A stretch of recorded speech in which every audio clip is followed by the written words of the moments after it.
కరీంనగర్ జిల్లా తొర్రూరులో పోలీసులు వాహన తనిఖీలు చేపట్టారు. నిబంధనలు పాటించని వాహనదారులపై కేసులు నమోదు చేసి కొన్ని వాహనాలను స్వాధీనం చేసుకున్నారు. వాహనదారులు నిబంధనలు పాటించాలని నిర్లక్ష్యం చేస్తే కఠిన చర్యలు తీసుకుంటామని హెచ్చరించారు.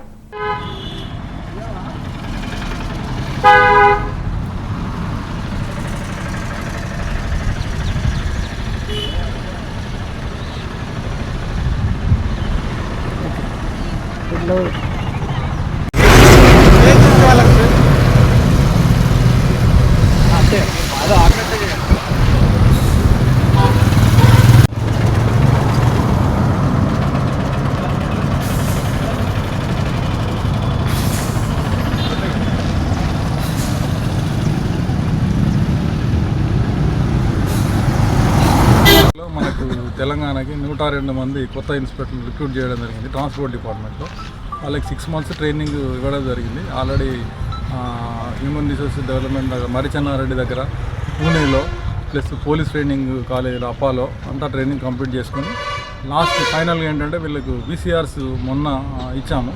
బీసీఆర్స్ ఇచ్చి రోడ్డు పైన ప్రాక్టికల్ చెకింగ్ అనమాట. అంటే వాళ్ళు కేసు రాస్తే పెనాల్టీస్ కలెక్ట్ చేసే చెకింగ్ కోసం 15 రోజులు మన దగ్గర పంపించారు. ఎస్టైల్ వరంగల్ అండ్ ఖమ్మం కలిపి 10 మందిని నాకు అటాచ్ చేశారు. సో దాంట్లో భాగంగా మొన్న అనంకొండలో నిన్న వరంగల్ ఇవాళ మహబాద్లో చెకింగ్ చేశాము. ఇప్పటివరకు దాదాపు 55 కేసులు రాయడం జరిగింది. సో వాళ్ళు ఇంకొక 10 days ఉంది ట్రైనింగ్ ప్రోగ్రామ్. ఈ 10 days కూడా ట్రైనింగ్ చేసిన తర్వాత వాళ్ళ రెగ్యులర్ పోస్టింగ్ వెళ్ళిపోయి అక్కడ చెకింగ్ చేసుకుంటాం.